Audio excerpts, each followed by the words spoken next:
Nldc stands for Neighbourhood Learning in Deprived Communities, and it's about involving people in learning that wouldn't normally join mainstream adult education classes.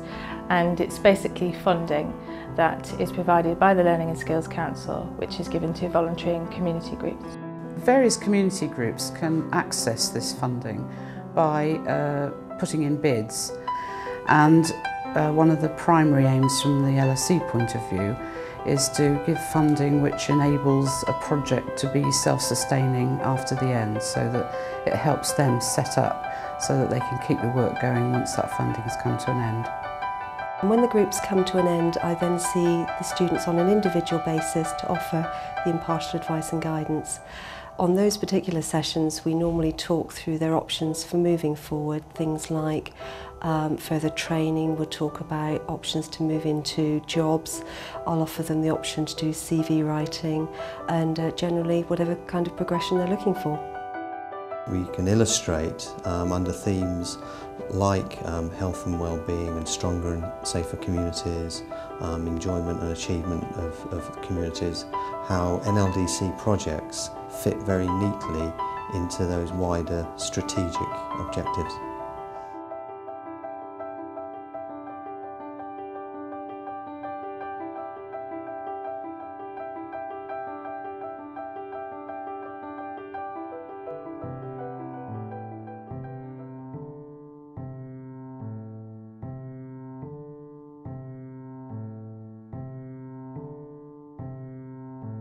This is a group which is called Healthy Living, Reach Your Potential, and it's all about healthy living. It's sort of a balance. Solveig does the side of the food and the cooking and the understanding how to eat healthy, and we decided we also need to help people with the sort of emotional side and the psychological side. So my role is to help people with getting life skills, really.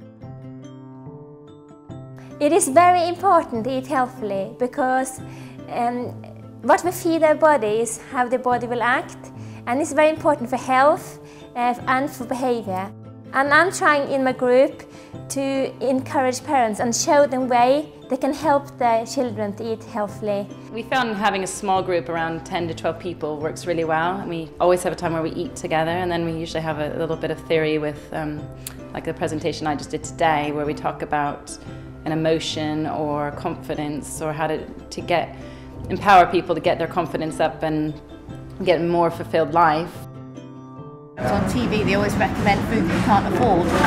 What Solveig's doing is she does it within quite a small budget, so it's affordable for anybody. I've really enjoyed it myself as well. Got to learn a lot of new recipes. Yeah, and I think it's giving people confidence as well to try it at home. Yeah. I had a son who was hyperactive, very, very hyperactive.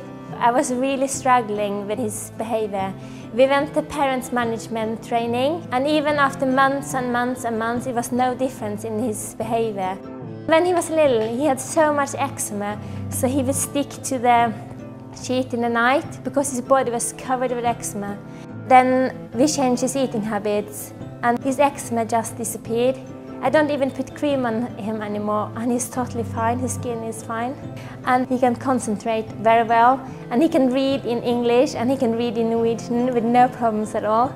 So I really want to inspire other parents to feed their kids healthily. The group we have this time is really dedicated, and they've really changed and benefited. So it's not just them who benefits, but their whole family and those around them. And they like the fact that they get that hands-on experience. They get a meal, they get a good feeling, they go away with some practical ideas, but they also get the knowledge and they get the support and the individual attention they need. So yeah, I feel like we're making a real difference. It's nice.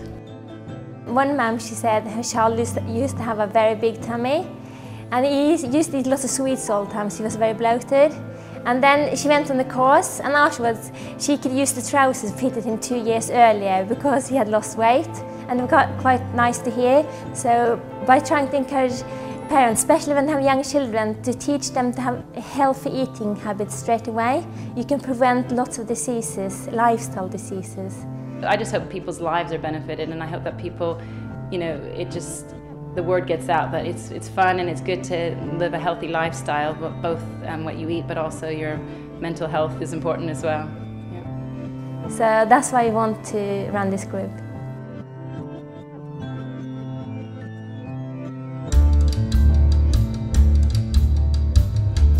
The aims of the project are to develop communication skills, so that's speaking and listening, to develop confidence in language learning and motivation, and having fun and just getting fit as well. This kind of project is a much more relaxed learning environment, and people can, they're just more relaxed, and therefore I think you use more language.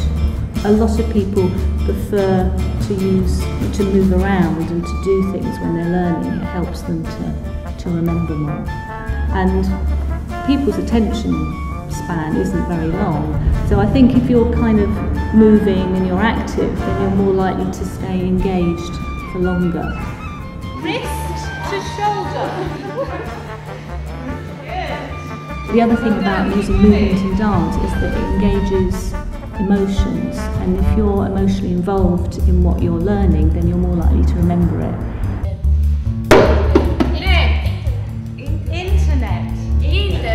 The session is structured very much like I would structure a creative dance session rather than an English language session, but obviously using a lot more language and incorporating language into the tasks. They're not listening to me as the teacher, we're sort of working together. So they're coming up with suggestions for movements, they're composing little short pieces of movement material. So it's very creative in that sense, it's their ideas, so therefore they're more engaged. I really like this course, which is very different from normal class. I don't like to sit always and listen what teacher says. I met a lot of people and I made a lot of new friends. It's brilliant. I really love this course. This course you can just move all the time. I think move and learning is the best way to learn. The intention was to focus more on communication skills, so speaking and listening. But we do have an element of reading and writing as well, because I use a lot of cards with words and sentences on. So the participants are having to obviously read the language. And then we have done a little bit of writing as well. So I write up new vocabulary on a flip chart and they can learn new words, and it's going to help them, in an interview or in the workplace. It's going to make them more confident. If you make a mistake, it really doesn't matter, and it's just part of the fun. And we all know that you learn from your mistakes. So I like to encourage experimenting and exploring.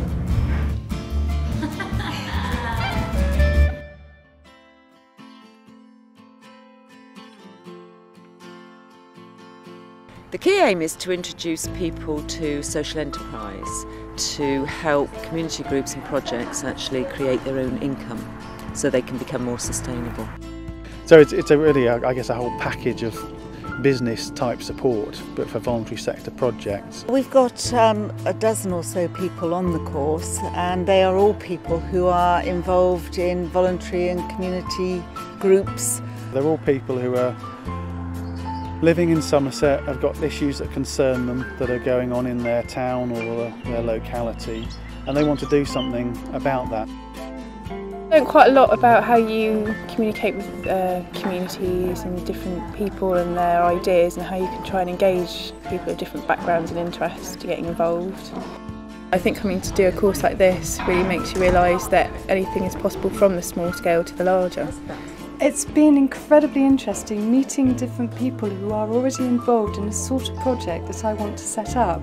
So it's really interesting to hear about them talking about involving volunteers, how they've applied for funding, all these sorts of processes they've put in place. So it's been hugely helpful in that sense, because I'm just starting out. It's a nice setting, lovely organic farm, and I think I come here to see what is on offer and what we can offer each other, and the people who are always, when I come to these things, conferences or workshops, inspiring. So the whole idea is to network with inspiring people and learn from each other.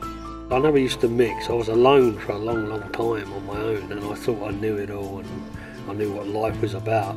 Actually, sharing your experiences with people, I think, can open up another whole new world for you, you know. I actually believe really strongly that people who give their time and commitment to the community for nothing in quite a lot of cases actually deserve the best. They don't get thanked very often, and I think coming somewhere like this, particularly on a day like today, it actually values their contribution that they make to the community, because without it, I'm afraid to say, probably the community would collapse, I have to say. Residentials just bring a certain dimension to learning that you don't get by meeting people either on a weekly basis or on a one-off basis. Away from everything, away from the stresses of the phone and the internet and family, you actually learn so much more in a very short period of time. Very little of the activities we use are kind of traditional chalk and talk. We're trying to get a good mix of ideas, a good mix of methods.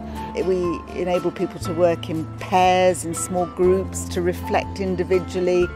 We do a lot of games, usually with a serious intent, because actually learning when you have fun, it happens without you realising it.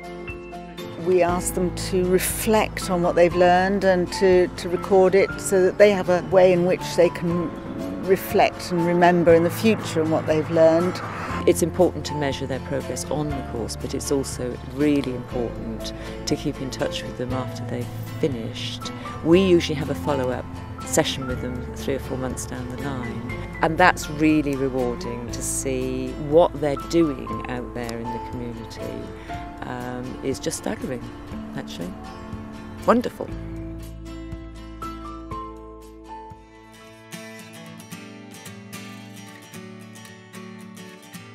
The scrap store by nature collects waste business materials from local industry, and we make it then available to members and schools and individuals, families, for use in their art and craft projects or education and play projects. And the first thing we're going to make is a very simple puppet. We are in the St Edmunds Community Hall in Glastonbury, and St Edmunds is one of the deprived wards within Glastonbury, and the project is the creative play and teamwork training workshop experience.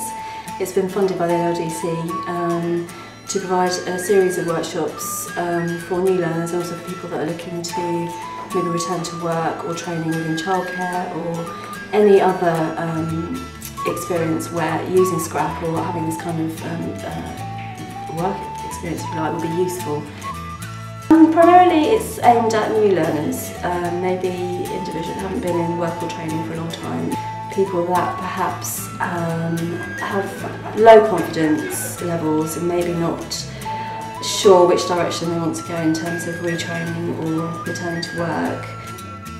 And what I'm trying to teach them is about confidence and using materials in an expressive way, using imagination, having a go actually, and that's quite important for a lot of people, is just taking the first steps to doing something new.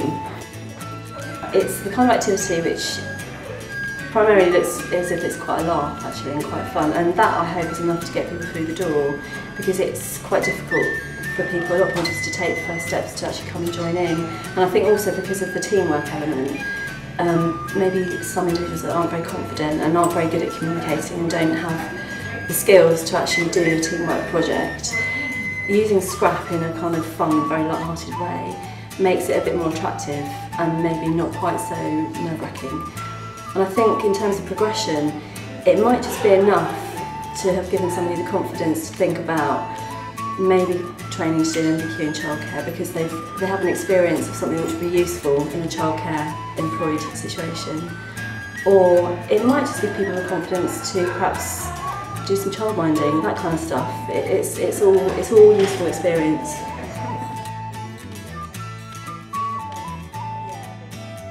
We also do volunteer work experience placement where people can come and have a go at working in the scrap store, learning a bit more about the kind of thing that we do. I got involved really because I didn't do well at school. I didn't get good grades and I just needed some confidence with people and money and just need to get out of the house basically and earn some experience for my CV. I've been doing volunteering at Power now for about 6 weeks and I'm just really enjoying it. It gets me out of the house. I've learnt how to use the sewing machine, which I've never done before, and just like meeting new people that come in and like to help them really.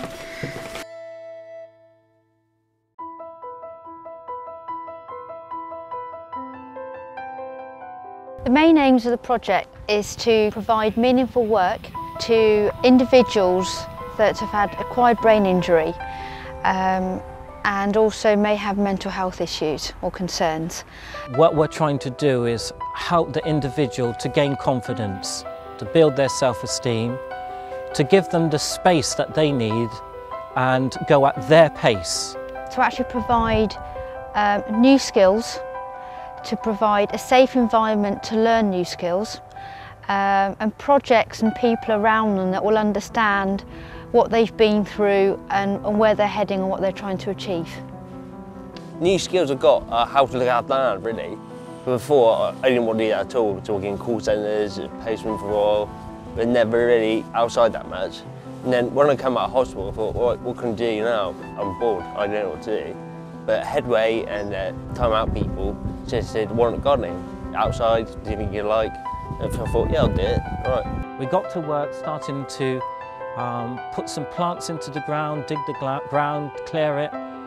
And as we did that, I could see that they were so enthusiastic and excited about what was happening.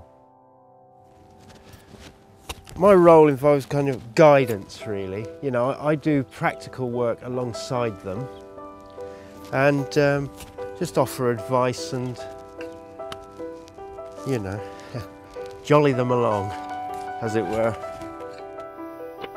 For these guys, they've seen the benefit, they've actually come out to the allotment, they've done some physical work, which has probably helped them to sleep well in the evening. They've seen results, they've started to pick vegetables and fruit from what they've started to do, and they have just felt valued and just felt part of a team, because some of them may well have lost their friendships having had an injury and developed illness. But to sort of come into a group of other people that have accepted them and been supportive of them has helped them to make a whole new start. I've seen them grow in their confidence and their self-esteem over the last few months that we've been working with them. They were so enthusiastic and excited about what was happening, and I think they're very proud of it. I'm very proud of it. The best things for me is to see people laughing and getting on and looking as though they're enjoying life, you know, and living in the moment and just watching them grow, you know. Before, I was just sat at home thinking, what can I do? Just nothing really, just stay in bed really. But it gave me time to be there, time to get up, things to do, jobs. And people sort of like, at the end of the day, feel like I've done something, instead of sitting here watching films all day. And it's quite good really. It's something that fills the gaps, you know, and it's something to put on their CV. And when it comes to the, you know, the reality of going out there and finding a job and being interviewed and that, then, you know, it's something tangible that they can show a prospective employer. Employers tend to say, well, what have you done since your injury? And if they've got certificates and work, or even albeit voluntary work, that can show that they've done something with their time, that will go in their favour. So when I go get a job, I don't want people sitting around telling you nothing. So volunteer work, time about people, it'll work really, and the CV look quite good when I put it out. So new skills I've got, they'll go on TV obviously, but once I learn them, I'll know forever. I could help people, teach people, people that are disabled, people with brain injuries, I can help them as well.